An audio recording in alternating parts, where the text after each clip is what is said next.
नमस्कार दोस्तों, मैं CS राहुल गुप्ता आपका स्वागत करता हूं। ये जो हमारी वीडियो है ये अमेंडमेंट के रिगार्डिंग है। Amendment of corporate and management accounting for, क्या बोलूं मैं, जून एग्जाम, फिर बाद में जुलाई हुआ और अब अगस्त एग्जाम हो चुका है।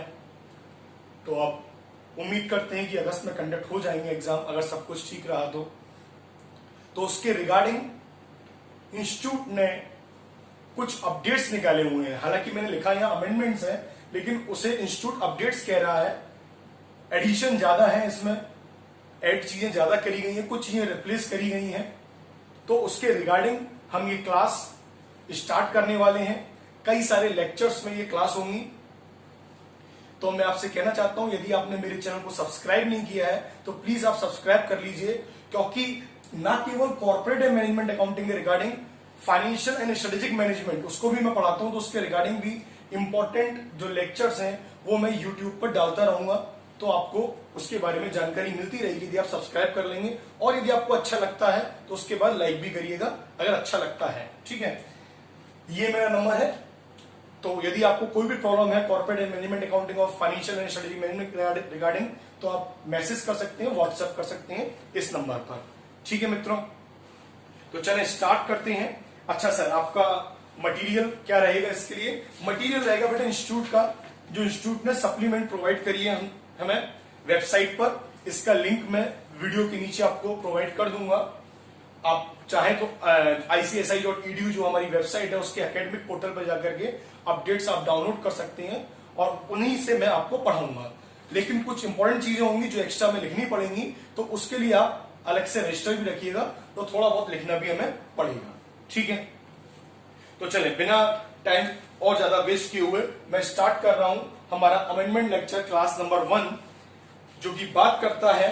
और सबसे पहला जो टॉपिक है, सबसे पहला जो एडिशन हुआ है वो एडिशन हुआ है मैनेजरियल रेम्युनरेशन में। ठीक है मित्र, डिटर्मिनेशन ऑफ मैनेजरियल रेम्युनरेशन, इसमें हुआ है सबसे पहला बदलाव। बदलाव नहीं कहूंगा मैं, एडिशन हुआ है एक शब्द का, उसकी एक्सप्लेनेशन ऐड हुई है और कुछ नहीं हुआ है। अच्छा हाँ, एक बात और, आप पूछेंगे सर इसका वेटेज कितना है, तो मैं आपको बता दूं, ये जो कुल मिलाकर के अमेंडमेंट है इसका जो वेटेज है वो 5 से लेकर के 8 मार्क्स तक का है। 5 से 8 मार्क्स तक का वेटेज है पूरा। ठीक है, तो चले मैं स्टार्ट कर रहा हूं डिटर्मिनेशन ऑफ मैनेजरियल रेम्युनरेशन। हम सभी जानते हैं कंपनीज एक्ट 2013 में शेड्यूल 5 जो है वो मैनेजरियल रेम्युनरेशन को डील करता है। अब शेड्यूल 5 के पार्ट 2 जो है, शेड्यूल 5 का पार्ट 2, ठीक है, शेड्यूल 5 डील करता है। शेड्यूल 5 का पार्ट 2 है जो, उसमें 2 सेक्शन है बच्चों। मैं कंपनीज एक्ट में ज्यादा नहीं जाना चाहूंगा, क्योंकि कंपनीज एक्ट आप ऑलरेडी पढ़ चुके होंगे फर्स्ट ग्रुप में, या आप पढ़ रहे होंगे। सेक्शन 1 और सेक्शन 2। सेक्शन 1 डील करता है उन कंपनीज के लिए रेम्युनरेशन की क्या लिमिट होगी जिन कंपनीज के पास प्रॉफिट है। ठीक है, हैविंग प्रॉफिट, तो रेम्युनरेशन की क्या लिमिट होगी? Remuneration by companies having profit. बात सही में आ रही है? तो उनकी क्या लिमिट होगी, ये डील कौन कर रहा है? Section 1 of part 2 of schedule 5। ठीक है, अब सेक्शन 2 क्या डील करता है? सेक्शन 2 डील करता है remuneration by companies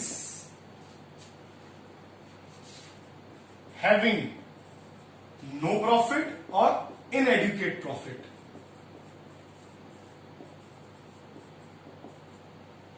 no profit और इनएडुकेट प्रॉफिट।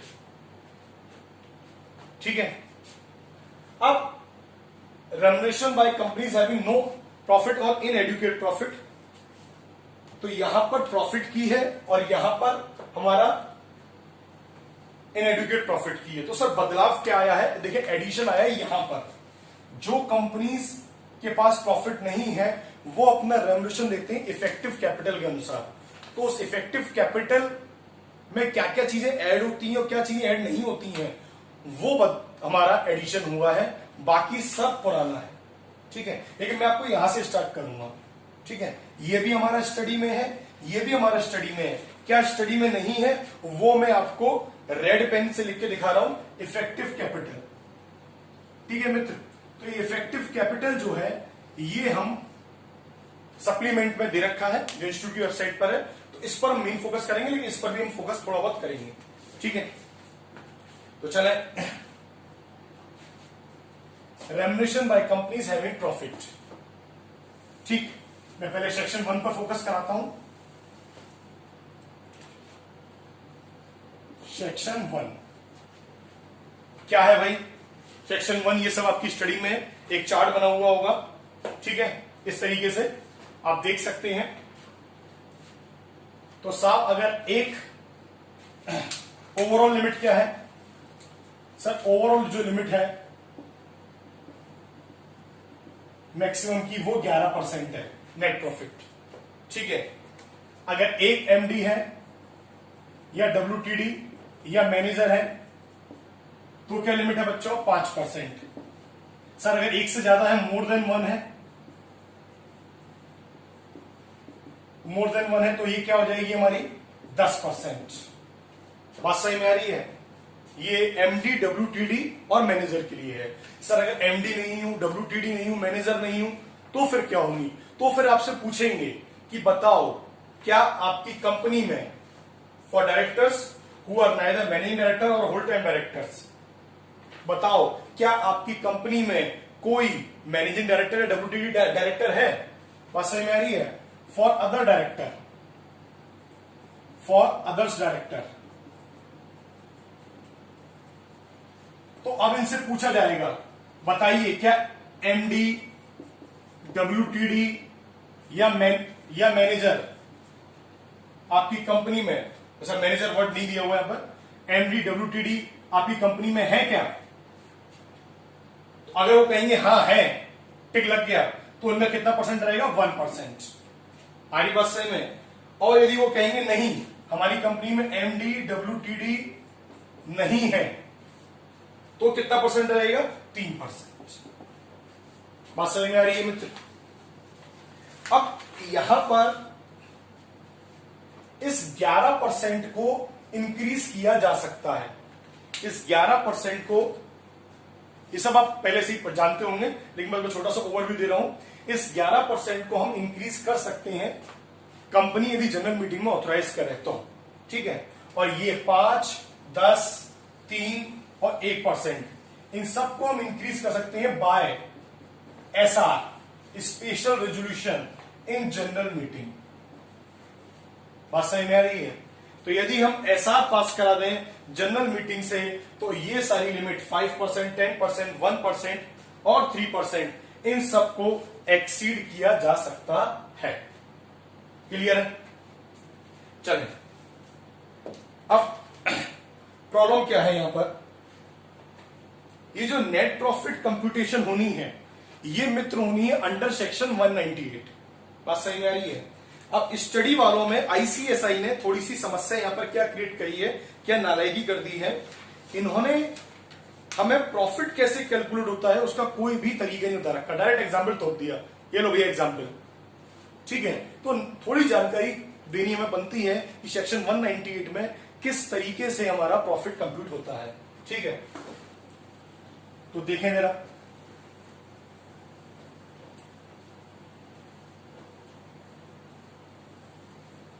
सेक्शन 198 में किस तरीके से प्रॉफिट हमारा कंप्यूट होता है, क्योंकि ये सब प्रॉफिट पे डिपेंडेंट है। तो सेक्शन 198 अब मित्र इसमें हम कैसे करेंगे वो आप देखें जरा। कौन कौन से प्रॉफिट्स जो हैं वो इंक्लूड होंगे और कौन कौन से प्रॉफिट्स जो हैं वो इंक्लूड नहीं होंगे। ठीक है, ये हम देखने वाले हैं, तो प्लीज आप इसको नोट कर लीजिएगा। ये नहीं दे रखा है इन्होंने, लेकिन इस पर क्वेश्चन आ सकता है, तो प्लीज आप नोट कर लीजिएगा कौन कौन से प्रॉफिट्स इंक्लूड होंगे इंक्लूड होगा इसमें बाउंटीज, बाउंटीज का मतलब क्या है, इनाम, prizes, and subsidies receive from government, जो कि हमें गवर्नमेंट से मिले। तो गवर्नमेंट से हमें बाउंटीज एंड सब्सिडीज यदि हमें मिले हैं तो वो किसी गवर्नमेंट से या पब्लिक अथॉरिटी से, तो वो हमारा यहां पर प्रॉफिट में इंक्लूड होगा। अच्छा, क्या क्या हमारा इंक्लूड नहीं होगा, क्या क्या इंक्लूड नहीं होगा, तो क्या क्या इंक्लूड नहीं होगा उसकी लिस्ट है हमारे पास। सबसे पहला जो इंक्लूड नहीं होगा वो नहीं होगा हमारा सिक्योरिटी प्रीमियम, या तो एक ही खाली security premium,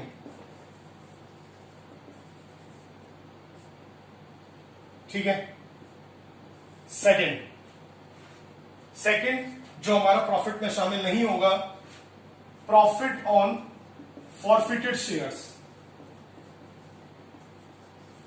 profit on forfeited shares, ठीक है। तीसरा कैपिटल प्रॉफिट, कैपिटल प्रॉफिट ये हमारा शामिल नहीं होगा।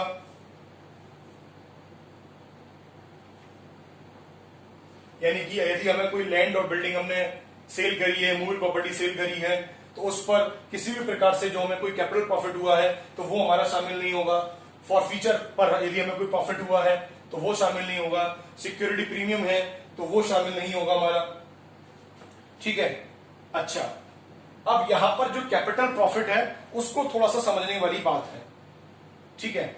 अब वो कह रहे हैं कैपिटल प्रॉफिट में, यहां तक आपको क्लियर है, प्रॉफिट्स कौन कौन से शामिल होंगे, bounties and subsidies receive from government and public authorities, तो ये हमारा प्रॉफिट में शामिल होगा जो 198 का हम करेंगे। क्या क्या शामिल नहीं होगा, ये तीन चीजें मैंने आपको बता दी, main security premium, profit on forfeited shares, profit of a capital nature, और एक फोर्थ और नोट कर लें, वैसे तो कैपिटल प्रॉफिट में वो आता है, फोर्थ और नोट कर लें, capital profit on sale of immovable property, immovable property, ठीक है। Capital profit on sale of immovable property.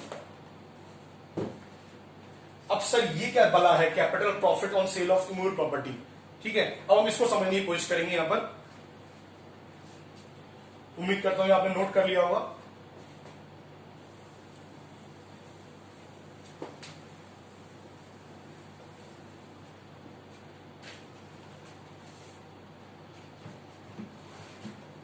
देखो बच्चों, अब अगर मैं आपको एक एग्जाम्पल लेके चल रहा हूं,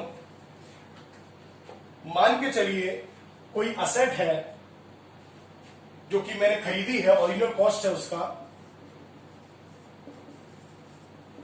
2 लाख रुपए, 2 लाख रुपए की मैंने वो असेट खरीदी है, ठीक है। और डेप्रीशिएशन आज तक इस पर जो लगा है, एक्यूमुलेटेड डेप लगा है, वो लगा है 80,000, 80,000 रुपए का, ठीक है। और जो सेल हो रही है वो हो रही है 2,20,000 की।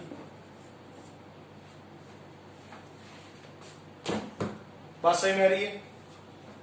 तो अब इसमें क्या कैपिटल प्रॉफिट है और क्या रेवेन्यू प्रॉफिट है? कैपिटल प्रॉफिट को हम इंक्लूड नहीं करेंगे, रेवेन्यू प्रॉफिट को करेंगे। तो अब इसमें क्या रेवेन्यू और क्या कैपिटल है वो हम समझने की कोशिश करते हैं। लास्ट वाला पॉइंट था capital profit on sale of immovable property, ध्यान से देखने वाला। हाँ जी, ओरिजिनल कॉस्ट कितनी है सर? 2 लाख। एक्यूमुलेटेड डेप्रिसिएशन कितना है? 80,000। जरा मुझे बताएंगे बेटा जी डब्ल्यूडीवी कितना रह गया? मैं इसी में सॉल्व करके दिखा रहा हूं सर। डब्ल्यूडीवी रह गया हमारा 1,20,000। 1,20,000 रह गया, ठीक है सर। यानी कि डेप्रिसिएशन घटा घटा के जो वैल्यू रह गई बुक्स में वो रह गई है 1,20,000। और सेल कितने का कर दिया मित्र? सेल सर मैंने सेल कर दिया है 2,20,000 का। तो 1,20,000 की इमूवेबल प्रॉपर्टी को आपने 2,20,000 में कर दिया तो कितने का प्रॉफिट हो गया? 1 लाख का। 1 लाख का प्रॉफिट हो गया। बात समझ में आ रही है? ठीक है, क्लियर है? तो अब ये जो 1 लाख का प्रॉफिट है, ध्यान सुनना, अब मेरे वर्ड्स को ध्यान सुनना, 1 लाख का टोटल प्रॉफिट है। अब एक्यूमुलेटेड डेप्रिसिएशन की लिमिट तक, यानी यहां तक की लिमिट तक का जो प्रॉफिट है 80,000, वो कहलाएगा हमारा रेवेन्यू प्रॉफिट। क्या कहलाएगा? 80,000 रेवेन्यू प्रॉफिट। और जो एक्यूमुलेटेड प्रॉफिट से, एक्यूमुलेटेड डेप्रिसिएशन से ऊपर हुआ है, जो एक्यूमुलेटेड डेप्रिसिएशन से ऊपर हुआ है, वो कहलाएगा मेरा कैपिटल प्रॉफिट।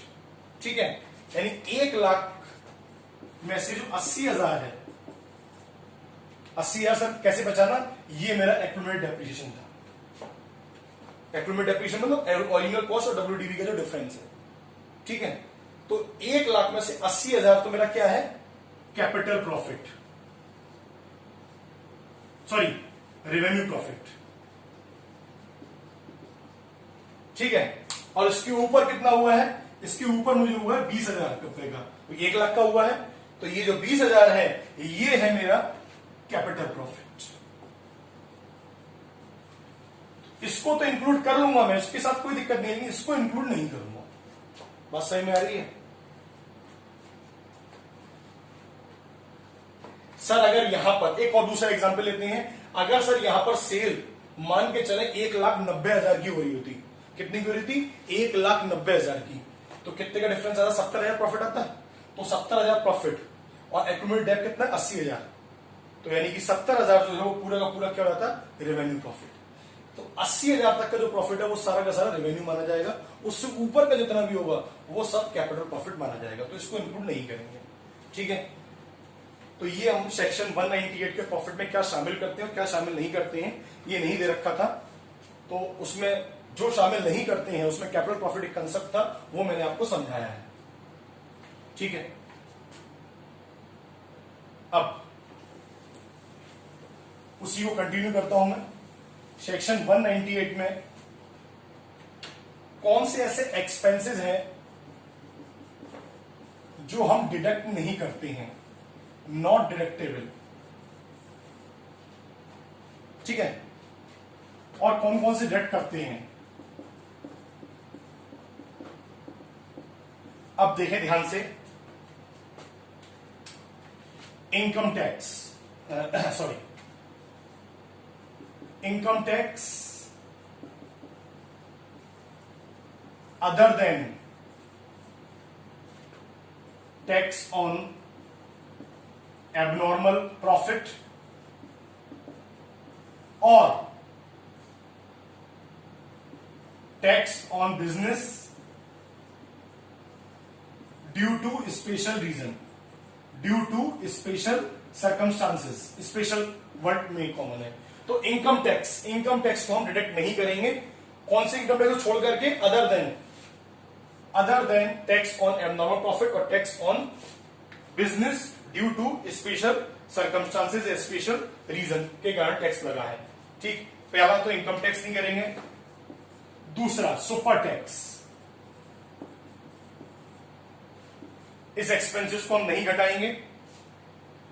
तीसरा वॉलंटरी कंपनसेशन, डैमेजेस एंड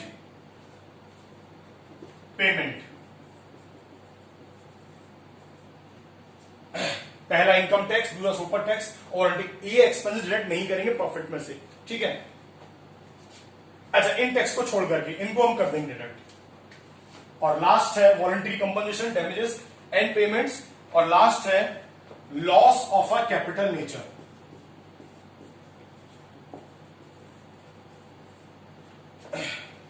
देखो मित्रों, मैं आपको बता दूं इन सब की इंटरप्रिटेशंस जो है वो बहुत बड़ी हैं।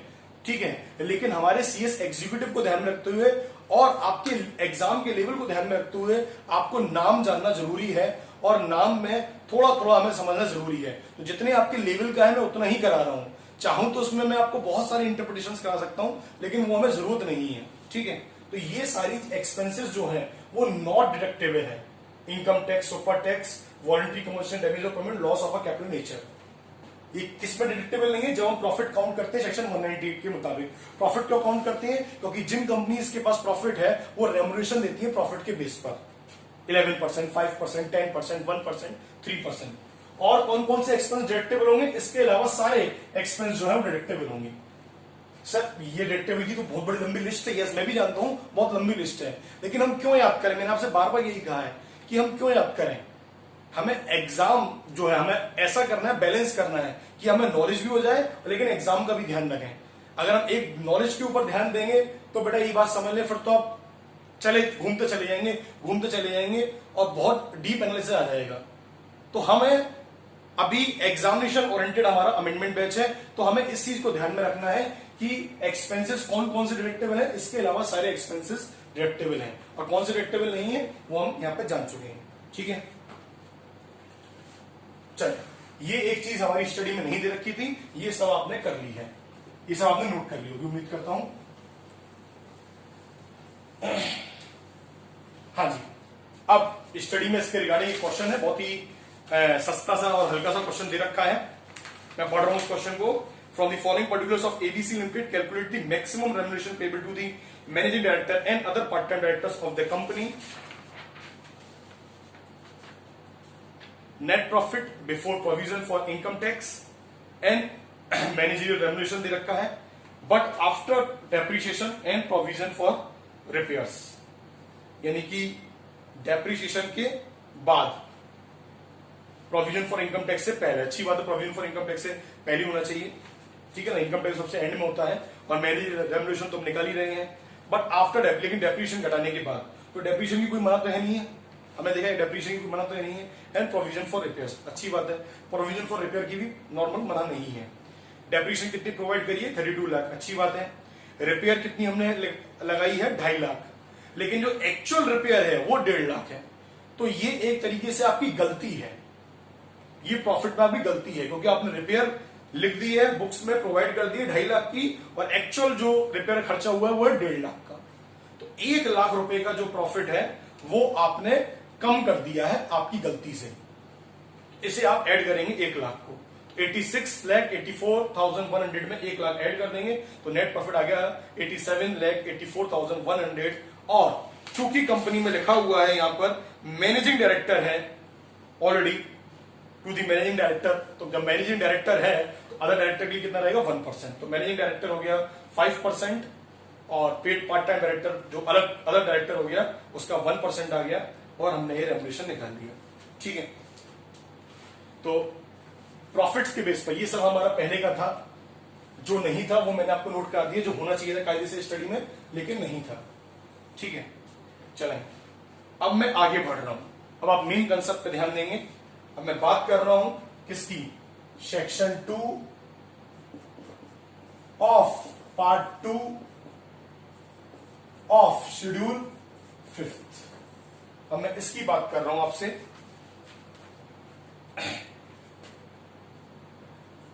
Section 2 of part 2 of schedule 5 इसकी बात कर रहा हूं मैं। और यहां पर यह भी हमें पहले से स्टडी में दे रखा है, क्या नहीं दे रखा है वो मैं आपको कराने वाला हूं। वो दे रखा है हमें इफेक्टिव कैपिटल, क्योंकि जिस कंपनी के पास एडुकेट प्रॉफिट नहीं होगा वो अपना रेम्युनरेशन देगा on the basis of effective capital. ठीक है, तो देखें जरा, इफेक्टिव कैपिटल के बेस पर नेगेटिव दे रखा है ये लिस्ट, नेगेटिव और लेस देन 5 करोड़ तो 60 lakh, 5 crore and above but less than 100 crore, यानी कि अगर आपकी इफेक्टिव कैपिटल नेगेटिव में है या 5 करोड़ से कम है तो आप साल भर में कितना रेम्युनरेशन देंगे, 60 लाख दे रखा है आपको यहां पर स्टडी में है आपकी। 5 करोड़ या उससे ज्यादा है, ऊपर वाले में लेस देन 5 करोड़ था तो 5 करोड़ उससे ज्यादा ही आएगा, 5 करोड़ उससे ज्यादा है लेकिन 100 करोड़ से कम है तो पूरे साल भर में कितना रेम्युनरेशन देंगे आप, 84 लाख। 100 करोड़ और उससे ज्यादा है लेकिन 250 करोड़ से कम है तो आप कितना देंगे, 120 लाख। और 250 करोड़ या उससे ज्यादा है तो हम देखेंगे 120 lakh plus 0.01% of effective capital in excess of 250 crore. 250 crore से जितना भी ऊपर होगा उसका 0.01%, जैसे मान के चलो 400 करोड़ है तो 400 करोड़ आपकी इफेक्टिव कैपिटल आ गई, तो 120 लाख तो दोगे 250 करोड़ से कितना ऊपर हो गया, 150 करोड़। 150 करोड़ का 0.01%। बात सही में आ रही है? तो 120 लाख दोगे प्लस 150 करोड़ का 0.01%। ठीक है मित्र। अब चालू होता है असली अपडेट, वो है इफेक्टिव कैपिटल। तो इफेक्टिव कैपिटल का क्या मतलब है, यहां पर इफेक्टिव कैपिटल का मतलब क्या है वो हम जानने वाले हैं, क्योंकि ये पहले हमें नहीं दे रखा था, ये हमारा अपडेट है। तो देखें जरा effective capital.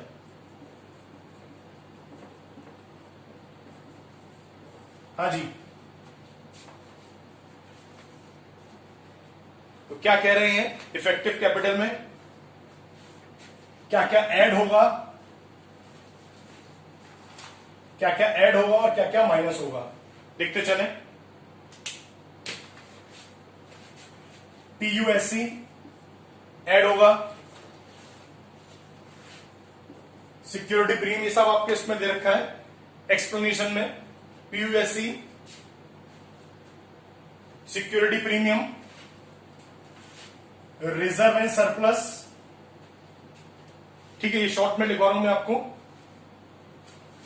Long term loan,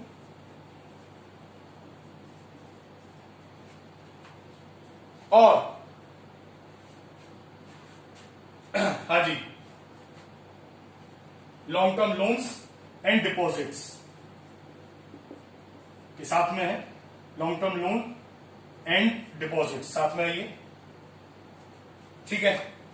और ये सब कौन से हैं, मोर देन 1 ईयर वाले, more than 1 year.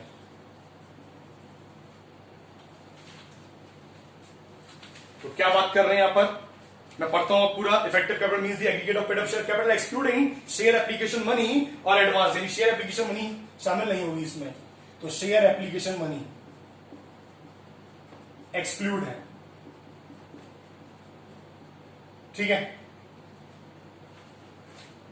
Security premium, reserve and surplus, इसमें क्या एक्सक्लूड है, हाँ जी क्या एक्सक्लूड है इसमें, रिवैल्यूएशन रिजर्व, रिवैल्यूएशन रिजर्व नहीं आएगा। और long term loans and deposits repayable after 1 year, यानी लंबे समय के लिए जो लोन लिया है, तो छोटे समय के लिए लोन लिया वर्किंग कैपिटल वगैरह का उसकी बात नहीं कर रहे, लंबे समय के लिए जो लोन लिया है वो सारी चीजें शामिल होंगी, ये सारी चीजें ऐड होंगी। प्लस अब क्या माइनस होगा, हाँ जी क्या माइनस होगा, investment, accumulated losses, preliminary expenses, investment, accumulated losses and preliminary expenses, यानी ये प्लस करेंगे और फिर इनमें से ये अगर होगा तो माइनस कर देंगे। दे रखा है as reduce by the aggregate of any investment और accumulated losses and preliminary expenses not written off, not written off. अगर राइट ऑफ हो गया है तो उसकी बात नहीं कर रहे हैं, नॉट रिटन ऑफ की बात कर रहे हैं, ठीक है। तो ये मैंने आपको शॉर्ट में लिखवा दिया है। और ये इन्वेस्टमेंट में लिखा गया कि इन्वेस्टमेंट कंपनी के लिए नहीं है, वो वाला इन्वेस्टमेंट नहीं है, आप नॉर्मल कंपनी, इन्वेस्टमेंट कंपनी नहीं है, ठीक है। तो ये आप ध्यान रखेंगे। तो इफेक्टिव कैपिटल निकालते वक्त ये सारी चीजें प्लस होंगी और ये सारी चीजें माइनस होंगी, और जो लिमिट है वो आपने ऊपर पढ़ ली है।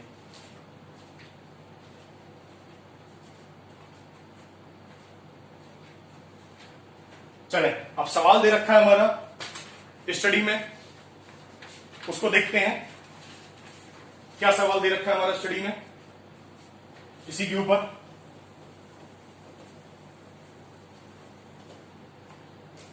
स्टडी में कह रहा हूं, अपडेट्स में, सॉरी अपडेट्स में हमारा सवाल दे रखा है। क्या सवाल दे रखा है, miss Jyoti is the managing director of wise India limited incorporated under the companies act 2013, और ये सारा फाइनेंशियल डेटा है। ऑथोराइज इक्विटी शेयर कैपिटल, बताइए बेटा ऑथोराइज इक्विटी शेयर कैपिटल से कोई मतलब है, नहीं है, हमें किससे मतलब है, पेड अप शेयर कैपिटल से। पेड अप शेयर कैपिटल कितनी, 10, तो पीयूएससी 10। डिबेंचर रिडेम्पशन रिजर्व लेंगे, यस, रिजर्व सरप्लस सब लेंगे, रिवॉल्यूशन रिजर्व नहीं लेंगे, तो yes 10 debenture redemption reserve. Security premium लेंगे, यस सर लेंगे सिक्योरिटी प्रीमियम, कितना है security premium, 20। Profit and loss, accumulate sir loss को माइनस करेंगे, यस माइनस करेंगे, पी एंड एल लॉस है 10, ठीक है, माइनस करेंगे। रिवॉल्यूशन रिजर्व लेंगे, बोलो बेटा बोलो, रिवॉल्यूशन रिजर्व नहीं लेंगे सर, बस आ गया बेटा। हाँ जी, जोड़ लें 10 और 10 20 और 20 40 30। हाँ जी, तो 30 करोड़ का हमारा इफेक्टिव कैपिटल है। तो जरा आओ उस चार्ट में 30 करोड़ कहां पर आ रहा है। 30 करोड़ का इफेक्टिव कैपिटल हमारा 5 करोड़ और उससे ऊपर, लेकिन 100 करोड़ से नीचे।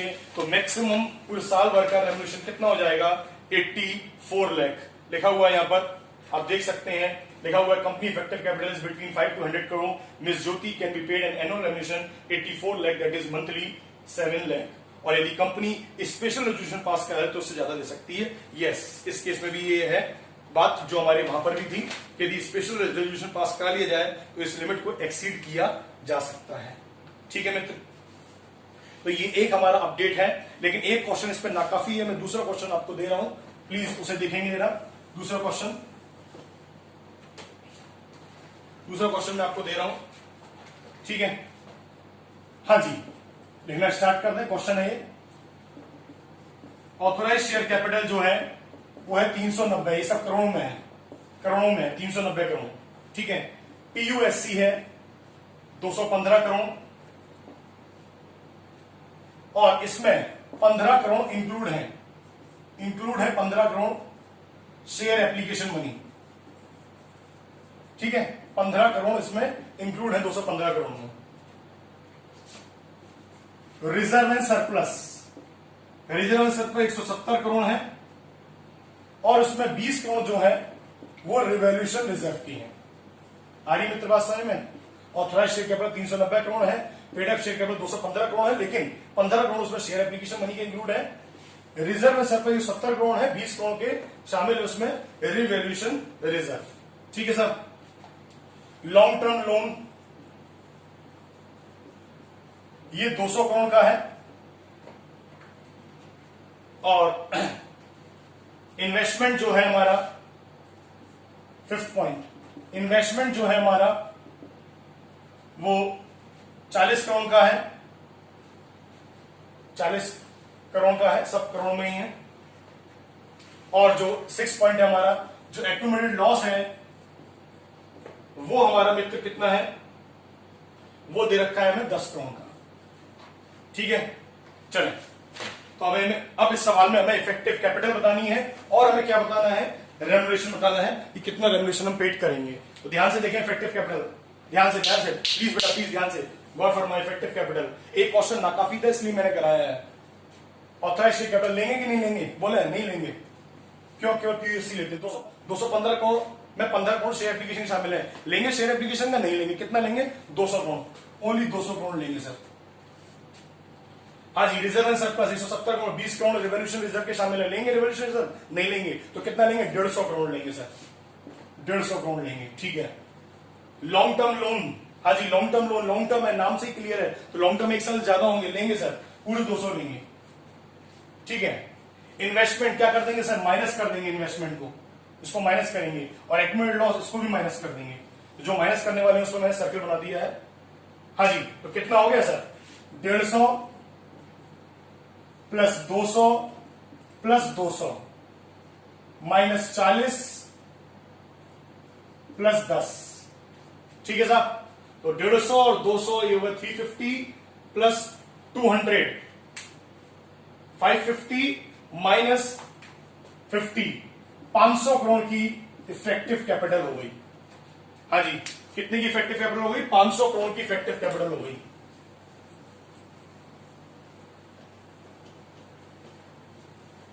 अब ध्यान से देखना, 500 करोड़ की इफेक्टिव कैपिटल हो गई है। अब हम कौन सी कैटेगरी में गिर रहे हैं, हाँ जी नोट्स देखें, 250 करोड़ एंड अबव, 250 करोड़ और उससे ऊपर, यस लास्ट वाली कैटेगरी में है। तो कितना देंगे सर, 120 लाख तो देंगे ही देंगे। हाँ सर, 120 लाख तो देंगे देंगे, प्लस 0.01% देंगे हम sir, 0.01% of effective capital above 250 crore.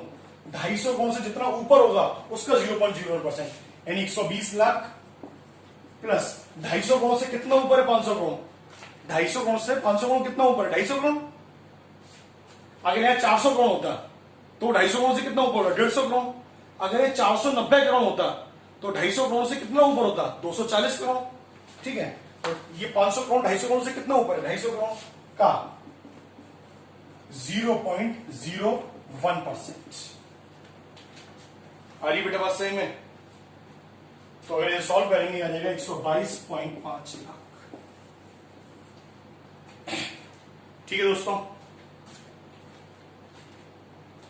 तो अब इस लेक्चर में मैंने उम्मीद करता हूं आपको ये समझ में आ गया होगा। हमारा मेन फोकस इफेक्टिव कैपिटल को समझना था, इसलिए मैंने एक क्वेश्चन आपको एक्स्ट्रा कराया, और जो प्रॉफिट के बारे में नहीं दे रखा था वो भी जानना बहुत जरूरी था। तो आज हमने क्लास 1 में ये सीखा कि इफेक्टिव कैपिटल का मतलब क्या होता है। पीयूएससी शेयर एप्लीकेशन या एडवांस शामिल नहीं करते हैं। देन उसके बाद रिजर्व एंड सरप्लस लेते हैं, लेकिन रिवोल्यूशन रिजर्व शामिल नहीं करते हैं। सिक्योरिटी प्रीमियम लेते हैं, और क्या नाम है, long term loans and deposit लेते हैं जो कि 1 साल से ज्यादा है। वर्किंग कैपिटल वगैरह नहीं लेते हैं। माइनस करते हैं इन्वेस्टमेंट, एक्यूमुलेटेड लॉसेस और प्रीलिमिनरी एक्सपेंसेस जो राइट ऑफ नहीं हुए हैं। तो ये है हमारा मेन।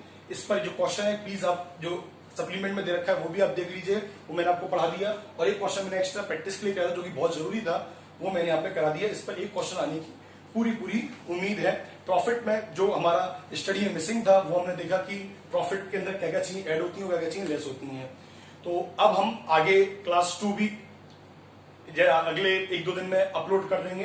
तो यदि आपको ये वीडियो अच्छा लगा हो तो प्लीज आप लाइक करिए।